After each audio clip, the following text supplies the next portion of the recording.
आईनी बेंच बना, उसका तरीक़ेकार भी जो है वो सामने आया।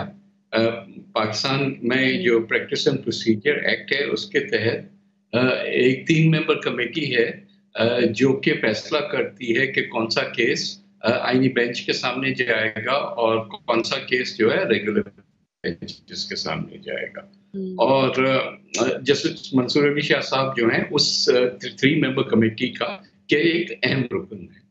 तो जो भी फैसला होगा हाँ। वो उस फैसले में शामिल होंगे। 3 मेंबर्स जो हैं वो chief justice of Pakistan senior puny जो कि मंसूर अली शाह साहब होंगे और जो head of the constitutional bench है जो कि अमीनुद्दीन साहब हैं, तो 3 जजेस जो हैं वो हुँ, हुँ। फैसला करेंगे कि कौन-सा कोर्ट किस तरफ कौन-सा केस किस कोर्ट में जाना है।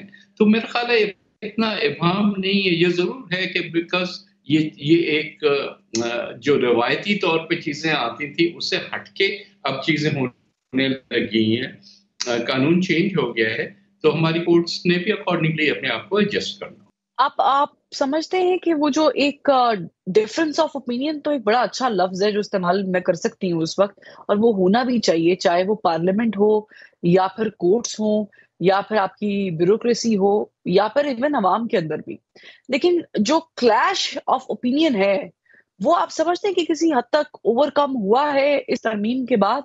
देखिए अब ये तो नहीं कह सकते जब तक कि कुछ टाइम गुज़रे, मेरा ख़्याल है कि हर एक को जो है एडजस्टमेंट करनी पड़ेगी नए कानून के तहत।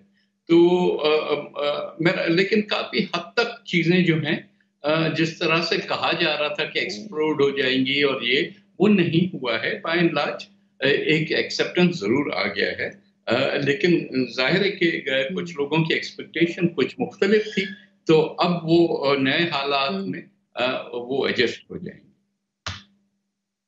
अच्छा, मुद्दत मुलाज़मत में तोसी हो गई और कोई तरमीम है जिस पे हम एक्सपेक्ट करें इस वक़्त आपसे और गवर्नमेंट से कि और भी मज़ीद काम हो सकता है क्योंकि तरमीम का गवर्नमेंट सिलसिला से तो अब शुरू हो अब गया है, ये तो पता मिलिट्री नहीं कोर्ट्स हुँ, हुँ। अ देखिए पहली चीज़ तो ये है कि अब एक तरमीम आ गई है, उसको सेटल होने दें, उसमें एडजस्टमेंट्स होने दें। लोग भी जो हैं जैसे आपने खुद कहा कि इस नए कानून के तहत जो है उन अपने आप को ढालना होगा सबको। तो उनको हुँ। ये कॉन्स्टिट्यूशनल अमेंडमेंट जो है कोई इतनी मामूली कानून नहीं है। थोड़ा-सा वक़्त लगता है उसकी भी एडजस्टमेंट का एंड सेटलमेंट का। मेरे मशवरा हुकूमत को ये ठीक होगा कि कोई भी और चीज़ फ़िलहाल ना लाई जाए, ताकि ये सिस्टम जो है जैसे चल रहा है, उसको एडजस्ट होने दें। वक़्त के ठीक साथ-साथ है। पता चल जाएगा क्या गलत हुआ, क्या सही हुआ, कितनी फ्लेक्सिबिलिटी हुँ। हमें चाहिए। तो डेफ़िनिटली मेरे इल्म में तो नहीं है लेकिन अगर हुकूमत ये सोच भी रही है, तो मशवरा तो हमारा ये होगा कि अभी ना करें। पाकिस्तान पीपल्स पार्टी एक जमहूरी जमात है और मैं एक सिर्फ़ कोट करने के लिए, याद दहानी के लिए अपने देखने वालों को भी ये कोट कर रही हूँ कि बिलावल भुट्टो ज़रदारी साहब का बड़ा फ़र्म स्टांस था, जब पाकिस्तान तहरीक-ए-इंसाफ बहैसियत जमात पाबंदी लगने की बातें हो रही थी। तो उसपे पाकिस्तान पीपल्स पार्टी का एक बड़ा फ़र्म स्टांस सामने आया था, जो कि किसी भी जमहूरी जमात से आप एक्सपेक्ट करते हैं। लेकिन अभी जो इमरान खान साहब का मिलिट्री कोर्ट में ट्रायल है, इस पे पाकिस्तान पीपल्स पार्टी का क्या स्टांस है? क्या हम देख देख रहे हैं इमरान खान साहब को मिलिट्री कोर्ट में ट्रायल होता हुआ या फिर इस पे पाकिस्तान पीपल्स पार्टी गवर्नमेंट के साथ कुछ बातचीत करेगी कि जमहूरियत है, जमहूरियत में आप डायलॉग्स के ज़रिए ही चलते हैं? देखिए ये सवाल नहीं है क्योंकि हाइपोथेटिकल इस वक़्त होगा कि कोई ऐसा ट्रायल होने वाला नहीं है कि हम हाँ या ना में उसका जवाब दें। ये अच्छा। हमारा अपना ये ख़्याल है कि सिविलियंस का ट्रायल नहीं होना चाहिए।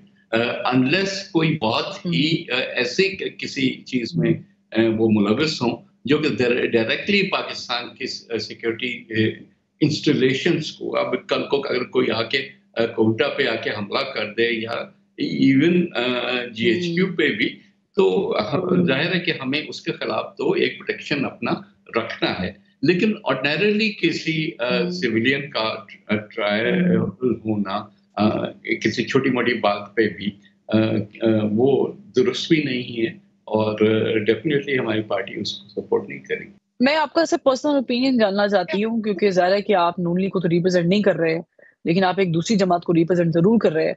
राणा सनाउल्लाह साहब ने एक बयान दिया था कि जब तक मुमकिन हो सके इमरान खान साहब को अंदर रखने की कोशिश करेंगे। अब ये जो अंदर रखने वाली बात है, आप इससे एग्री करते हैं?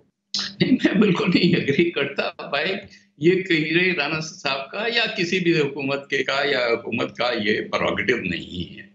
ये तो ट्रायल होता है कोर्ट्स में, एविडेंस लाते हैं आप कोर्ट में, अगर किसी का की कन्विक्शन हो जाती है। अनफॉर्चुनेटली हमारे मुल्क में ये एक ट्रेडिशन रही है या सिलसिला रहा है कि सियासी जो मुखालिफिन हैं उनको जेल में बंद रखो और उनको बाहर ना आने दो। वो समझते हैं कि इस तरह से हम खत्म कर देंगे अपने मुखालिफिन को। एक्चुअली वो खत्म नहीं होते, वो ज़्यादा मजबूत होके निकलते हैं। अब मैं नहीं कह रहा इसके पर्टिकुलर केस में कि खान साहब मजबूत होके निकलेंगे या कमज़ोर होके निकलेंगे। लेकिन ये हुकूमत की ख़्वाहिश नहीं होनी चाहिए कि उसके जो मुखालिफिन हैं हुँ। उनको हर वक़्त जेल में बंद हुँ। और इस तरह की पेशगोइयाँ भी नहीं होनी चाहिए मेरा ख़्याल से कि 190 मिलियन केस में अब इमरान खान साहब फँसे, आज फँसे और कल फँसे। मी just comment on your comment कि ना उस वक़्त ये दुरुस्त था जब इमरान खान साहब नवाज़ शरीफ साहब को या मरीम बीबी को या हमारी जो लीडरशिप है और ख़ासकर ज़रदारी साहब की सिस्टर को हमशीरा को जो न सिर्फ़ जेल में रखना बल्कि उनको फरियाद लाल। अज़ियत देना कि ईद की रात पे उनको उठा के हुँ। हॉस्पिटल से शिफ्ट करके चले जाना या कहना कि मैं एसी भी निकाल दूँगा ये और अमेरिका में जाके ऐसी बात करना और आज खुद कंप्लेन कर रहे हैं कि मेरे हुँ। साथ जो हालात हैं वो ठीक नहीं। हुँ। तो please while to wrongs don't make a right. आप ये ज़रूर जब भी हाँ। किसी पे कोई भी कदम उठा रहे हों, ये ज़रूर सोचें कल मुझे अगर ये भुगतना पड़े, तो फिर क्या होगा? या यू आर एग्ज़ैक्टली राइट कि two wrongs don't make one right. Naveed Qamar साहब भारत के साथ जो हमारे मामलात हैं, ज़ाहिर है we have a history with India. तो इसको कैसे बेहतर किया जा सकता है? बिकॉज़ पाकिस्तान टीम ना भेजना, ये पहली बार तो ज़ाहिर है बिल्कुल भी नहीं हो रहा है। लेकिन ऑन द अदर हैंड दहशतगर्दी के अंदर जो एविडेंसेस मिलते हैं, वो जाके रॉ के साथ उसके ताने-बाने मिल जाते हैं। तो ये कैसे चीज़ें ठीक हो सकती हैं? हमारी ख़ारिजा पॉलिसी भारत के साथ क्या थोड़ी और बेहतर हो सकती है? ये डायलॉग्स के लिए हम कोई इनिशिएट ले सकते हैं? क्योंकि अभी स्मोक का इश्यू है, उस पे भी अगर वो वीज़ा नहीं दे रहे या वो टाल-मटोल से काम ले रहे हैं, तो आई थिंक कि ये तो बड़ा अलार्मिंग है कि हमारे साथ वाला हमसाया, जिसकी आबादी भी बहुत बड़ी है दुनिया में, पहले नंबर पे आ गया है और वो हमसे बातचीत करने के लिए तैयार ही नहीं है किसी इश्यू पर भी। देखिए, अब ये तो मेरा ख़्याल है कि जो इंडियन गवर्नमेंट है इस वक़्त उसकी डोमेस्टिक पॉलिटिक्स को सूट कर रहा है कि एंटी पाकिस्तान रेटरिक भी बढ़ाया जाए, एंटी मुस्लिम रेटरिक बढ़ाया जाए और हुँ। येट वो आगे निकल के दुनिया को दिखाते हैं कि वो डेमोक्रेट्स भी हैं और सारी ह्यूमन राइट्स की उनकी वायलेशंस जो हैं, वो दुनिया टॉलरेट करती है क्योंकि उनकी इकोनॉमी जो है उस पे उसके साथ रिलेशनशिप कोई भी खासकर वेस्ट जो है, वो तोड़ना नहीं चाहता। लेकिन इसका मतलब ये नहीं है कि वो हुँ। अपनी मनमर्ज़ी से चीज़ें करते जाएँ। पाकिस्तान ने कभी भी डायलॉग से पीछे नहीं हटा है। पाकिस्तान ने हमेशा रिलेशनशिप बेहतर किए हैं और एक वक़्त था जब शायद ये बेहतर हो भी रहे थे।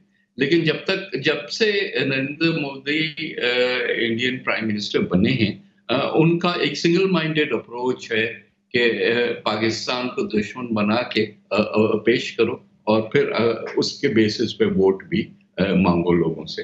तो वो जब तक के नरेंद्र मोदी गवर्नमेंट है, मुझे बड़ा मुश्किल लग रहा है कि हालात कुछ बेहतर की तरफ जाएँगे। जहाँ जैसे क्रिकेट है, अब तक sports and politics should always B separate.